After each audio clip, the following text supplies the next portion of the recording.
Most people like you think making money is the goal, but that's only the first level. Many high earners are still financially trapped. But why? Because wealth is built in 3 stages. I have seen people make money for 30 years and still never build wealth. They work hard, they wake up early, and they sacrifice, they hustle, but somehow, money keeps leaving their life faster than it enters it. And the painful part? Most people only learn how to make money. Nobody teaches them how to keep it. And almost nobody teaches them how to multiply it. That is why entire generations stay financially trapped. And today, you are about to see the cycle most people never escape. There is a dangerous financial illusion destroying millions of lives quietly. The illusion is this: if I can just earn more, everything will change. But look around carefully. Some people earn more and still drown in debt. Some people receive promotions and become even more financially anxious.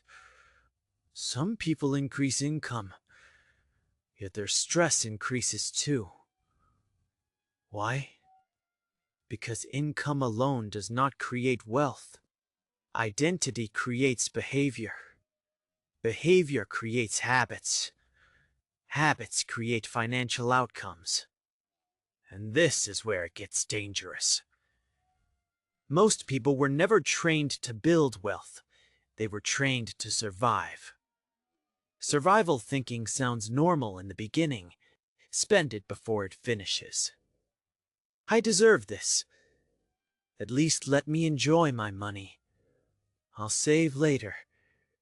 But survival habits become financial prisons, and many people never notice it happening. That is the trap.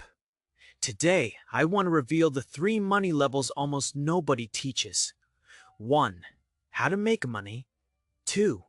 How to keep money. 3. How to grow and multiply money. Because many people master level 1 and die before level 3. Step 1.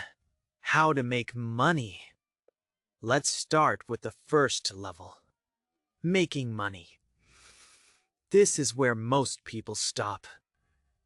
And ironically, this is where most financial advice begins and ends. Get a job, work harder, start a side hustle, grind more. But listen carefully. Hard work alone has never guaranteed wealth. If hard work alone created wealth, every farmer would be rich, every construction worker would be wealthy, every exhausted mother working 3 jobs would be financially free. The issue is not effort alone, it is value. Money moves toward value. That is why a person solving billion-dollar problems earns differently from someone repeating low-value tasks. This is why Warren Buffett spent decades studying investment psychology, while others only chased income. This is why Oprah Winfrey transformed pain into communication value. This is why Steve Jobs obsessed over creating products people emotionally connected with. They understood something most people miss. Wealth often follows usefulness. But this is where people sabotage themselves psychologically. Many people want money without becoming valuable. They consume endlessly, but rarely develop. Hours on entertainment, minutes on skill acquisition, endless scrolling, little transformation, and the world rewards solved problems, not wishes. The Bible even hints at this principle. Proverbs 22:29 says, "Do you see a man skilled in his work? He will stand before kings." Not merely hard-working, skilled. That changes everything. Because skill increases value. Value increases opportunity. Opportunity increases income. But this is where the hidden cycle begins. Many people finally start making money and immediately lose it. And what I'm about to say next may explain why some people earn more every year, yet remain financially unstable. Step 2. How to keep money. This is the level most people never master. Keeping money. Because making money is emotional, but keeping money is psychological. Making money gives dopamine. Keeping money requires discipline, and discipline exposes identity. This is why many people receive large amounts of money and return to financial struggle within years. Athletes, celebrities, lottery winners, not because they lacked opportunity, but because income increased faster than stewardship. And this is where it gets dangerous. Many people secretly use money for emotional relief. Stress, spend. Sadness, spend. Pressure, spend. The purchase becomes emotional anesthesia, and society normalizes it. Treat yourself. You deserve it. Soft life. But nobody talks about the invisible financial bleeding happening underneath. A leaking bucket can never fill, even if water keeps entering it. That sentence alone explains millions of financial lives, because some people do not have an income problem, they have a leakage problem. This is why two people can earn the same salary and end up in completely different futures. One builds assets, the other builds appearances. One buys freedom, the other buys validation. One delays gratification, the other feeds impulses. And eventually, their lives separate dramatically. This is why Dave Ramsey constantly emphasizes behavioral control over financial complexity. Because behavior is the real battlefield, not mathematics. And this is where social media becomes dangerous. People are being trained to perform wealth instead of build wealth. Luxury addiction, comparison addiction, image addiction. Some people are financing lifestyles they cannot sustain to impress people who are also financially struggling. That is psychological warfare, and the cycle quietly deepens. Ecclesiastes 10:19 says, "Money answers everything." But many people misunderstand this verse. Money amplifies identity. If discipline is absent before money arrives, money exposes it, not fixes it. But even disciplined savers can remain stuck for decades if they never learn the third level. And this is the level the wealthy protect aggressively. Step 3. How to grow and multiply money. This is where survival ends and wealth begins. Multiplication. Because saved money without growth eventually loses power. Inflation quietly eats stagnant money. Time rewards multiplication, and the wealthy understand this deeply. Poor thinking asks, how much can I earn? Wealth thinking asks, how many systems can generate value without my constant presence? That shift changes lives. This is why wealthy people obsess over ownership, investments, equity, assets, systems, compounding, because labor has limits, but multiplication scales.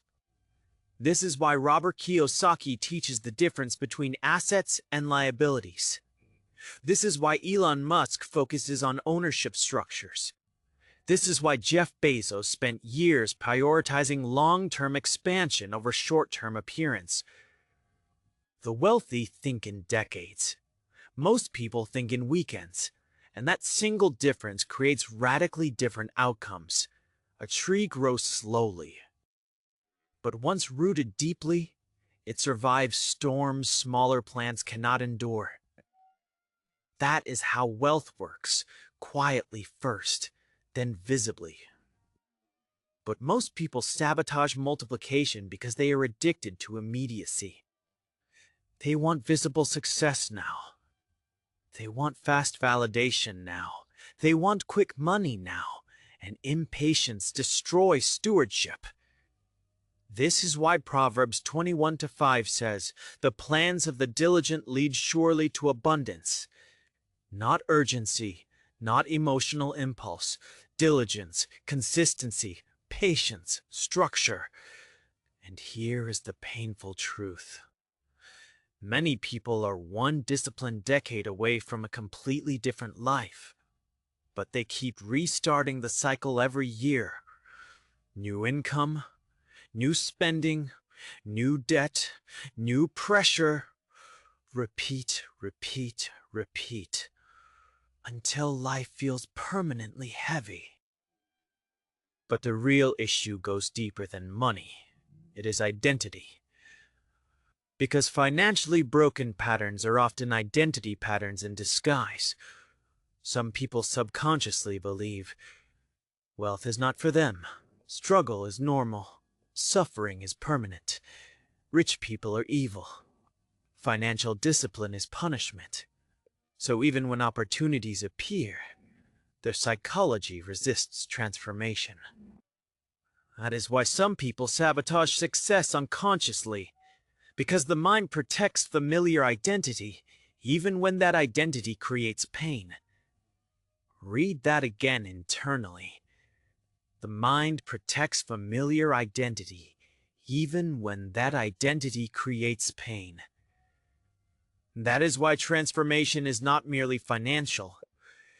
It is psychological, spiritual, behavioral. Romans 12:2 says, "Be transformed by the renewing of your mind." Because renewed thinking produces renewed behavior, and renewed behavior changes outcomes. Imagine learning how to create value, how to control money emotionally, how to build systems, how to multiply resources, how to think long-term, how to stop performing wealth, how to build actual freedom. That changes generations, not just income, generations. But wisdom can also become cyclical. Discipline can become cyclical. Stewardship can become cyclical. Legacy can become cyclical. And this is why the wealthy think differently about time. They plant trees whose shade they may never sit under. So let me leave you with this question. What level are you currently stuck in? Making money, keeping money, or multiplying money? Because many people spend their entire lives mastering only the first level and wonder why financial peace never arrives. Nothing changes until the cycle breaks. A different financial future begins with a different identity. And the dangerous thing about financial cycles is that most people never recognize the pattern while living inside it. But now, you can see it. The next step is whether you will change it. If this video exposed something in you, comment below. The cycle ends with me. And if you are serious about transforming your financial mindset, watch the next video immediately. Because the next trap most people never notice will be exposed. And once you see it, you will never think about money the same way again. Like this video, then share it with someone who works hard but still feels financially trapped. And subscribe for deeper revelations about wealth psychology, biblical financial intelligence, hidden poverty cycles, identity transformation, financial discipline,